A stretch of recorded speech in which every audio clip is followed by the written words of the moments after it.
Retrouvons à la manette Kodjovi Mitono qui, une fois encore, a parcouru la une des journaux pour nous, prêt à nous faire le point de sa collecte. Kodjovi Mitono, bonjour. Bonjour Joël Tondi, bonjour également à nos amis téléspectateurs. Alors, de l'actualité, qu'est-ce qu'on peut retenir? Mercredi est déjà le 3e jour de la semaine. Ça va vite. Tout à fait. Le chef de l'État a pris langue avec les responsables d'institutions et acteurs des corps diplomatiques. C'est la traditionnelle cérémonie de vœux de Nouvel An. Donc il y a eu quand même de bonnes résolutions prises. Le chef de l'État promet donc d'organiser les législatives à bonne date. C'est déjà à saluer. Il y a aussi que, oui, ces élections occupent le devant de l'actualité. La classe politique, surtout l'opposition, se préoccupe de la transparence et a diligenté aussi une mission au niveau du COSLEPI. Est-ce que ça rassure de ce côté-là également? On attend donc de voir. Et également au niveau des états-majors des partis politiques, ça bouge également. Même au niveau du secteur de l'éducation, pourquoi pas faire des revirements spectaculaires? Ben oui, on a hâte de découvrir plus amplement et on va démarrer avec le journal Actu Express qui s'occupant donc de la question relative au COSLEPI écrit en grand titre grave menace sur la tenue effective et transparente des législatives de 2019. À quoi joue exactement le COSLEPI? Pourquoi le journal s'interroge ainsi? Il constate qu'il y a un retard considérable dans les opérations des cartes d'électeurs, des attitudes suspectes qui plombent le consensus au sein de la structure et compromettent également la transparence du scrutin. Et là où il y a également problème, c'est au niveau du médiateur de la République. Le journal écrit et s'exclame SOS, le Bénin, enquête désespérée de médiateurs. Et puis, législative 2019, descente de certains membres de l'opposition aussi et du COSLEPI. L'opposition s'active pour une mise à disposition à temps du fichier électoral. Le journal La Boussole, supposée grande mobilisation des militants du bloc républicain à Tchaourou. Pourquoi se force-t-on à vendre l'illusion Talon doit rester vigilant, jamais un sang deux. Un traître est fait pour trahir. Cérémonie de présentation des vœux au chef de l'État. Talon promet une bonne organisation des législatives de 2019. Le journal L'Affiche du jour, enseignement secondaire vers le boycott de l'évaluation. Diagnostic des enseignants, l'audace. Info, invité de l'émission Sans langue de bois de Soleil FM, Géraldo Gomez de l'USL parle d'une liste unique de l'opposition. Le Béninois libéré, guerre de leadership entre l'USL et restaurer l'espoir. L'opposition tangue. La cause, c'est bien sûr dans les colonnes du journal. Et puis, interpellation de Komikuchi à Madrid sur la base d'un faux document qui a communiqué le mandat révoqué à la justice espagnole, se demande le Béninois libéré. Le nouvel observateur République du Bénin. Un État voyou, s'interroge le Canard. Et puis, présentation de vœux du Nouvel An au chef de l'État. Des présidents d'institutions se préoccupent de la situation sociale du pays. Affaire Securiport Morphodis, l'affairisme au sommet de l'État entache à nouveau la crédibilité du Bénin. Et puis, conditions des enseignants vacataires. 11 ans d'esclavage au service de l'enseignement secondaire quotidien Matin Libre, crash entre partis de l'opposition, Guy Top répond à l'USL, fête de 10 janvier, talon avec les Vaudous demain, s'interroge le journal. Et puis présentation de vœux à la présidence, le chef de l'État satisfait de la convergence des institutions législatives de 2019 toujours, avec Matin Libre. Le gouvernement convoque bientôt le corps électoral. Nouvelle mutation d'ailleurs pour terminer. Au sujet des allocations universitaires, le président de l'UNEB réagit et contredit les données de Patrice Talon. À propos de l'interpellation de Komikuchi, son avocat dénonce la mauvaise foi d'une autorité béninoise. Et puis législative de 2019 au Bénin, il y aura une liste unique de l'opposition selon Géraldo Gomez. Merci, Kodjovi Mitono. Nous allons démarrer à là où vous avez commencé. Actu Express, premier titre, SOS, le Bénin, enquête désespérée de médiateurs. De quoi s'agit-il, Kodjovi Mitono? Bon, il s'agit que cette institution créée quand même pour assurer une certaine coordination du dialogue social aujourd'hui est en panne, vu que le mandat de M. Yolof est arrivé à expiration et donc il faut pourvoir donc à son remplacement. Mais aujourd'hui, on peine à trouver peut-être celui qui va le remplacer ou au niveau de l'exécutif, enfin donc de ne pas procéder à son remplacement. puisque dans la République, il faut quand même rationaliser les ressources. Est-ce que le médiateur de la République est véritablement utile à la démocratie béninoise aujourd'hui? C'est une interrogation. Et si au niveau de l'exécutif, on estime que ce n'est pas nécessaire, eh bien, je ne crois pas que cela fasse objet de priorité.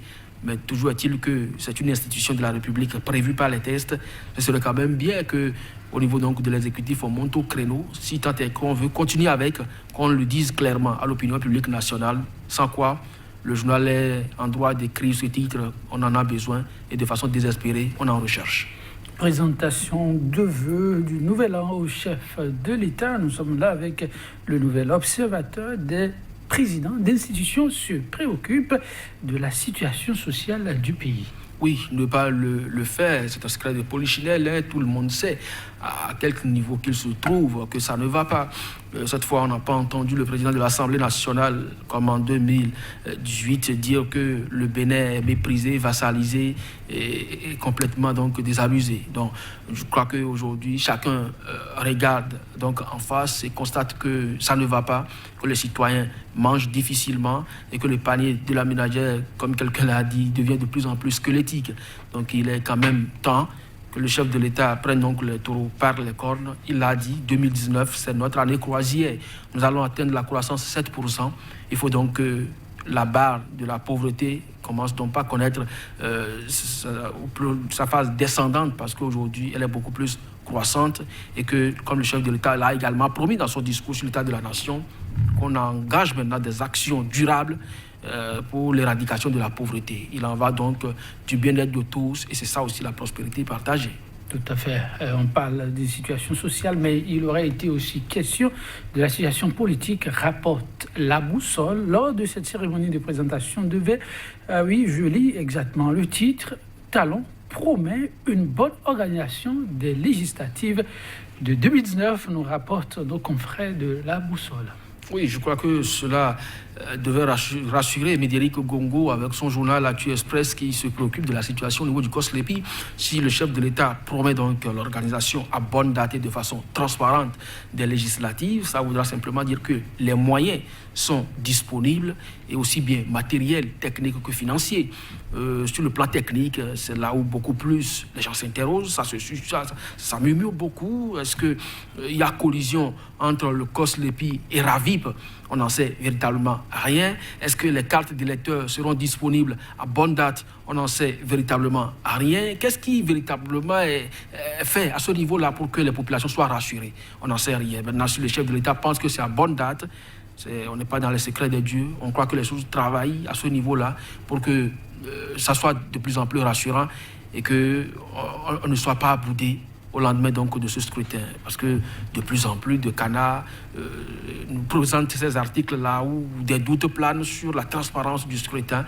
Mais il faut que le chef de l'État lave son honneur parce que c'est le premier test électoral depuis son avènement. Il faut quand même que cela soit d'une certaine crédibilité. Ah oui, quand je viens maintenant, quelques minutes encore, on va se séparer. Nous irons à la une de nouvelles mutations avec un sujet qui continue d'alimenter la polémique à propos, lit-on, à la une de nouvelles mutations à propos de l'interpellation de Komi Koutié. Son avocat, Maître Tchabanès, dénonce la mauvaise foi d'une autorité béninoise. Oui, tout à fait. Le journal Le Béninois Libéré aussi est revenu sur ce même article et a écrit qu'il a communiqué le mandat révoqué à la justice espagnole.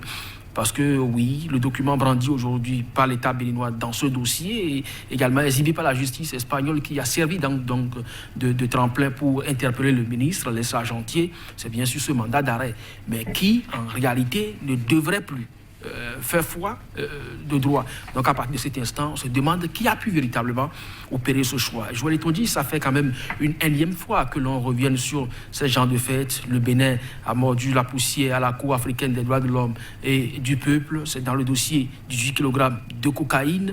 Le Bénin aujourd'hui est cité devant cette même cour par l'avocat Lionel Agbo dans le cadre de la détention de Laurent Métognon. Aujourd'hui, on parle du Bénin de façon négative encore à l'extérieur, surtout à Madrid, où les questions de droits de l'homme, surtout en Europe de façon générale, les questions de droits de l'homme sont quand même au premier plan.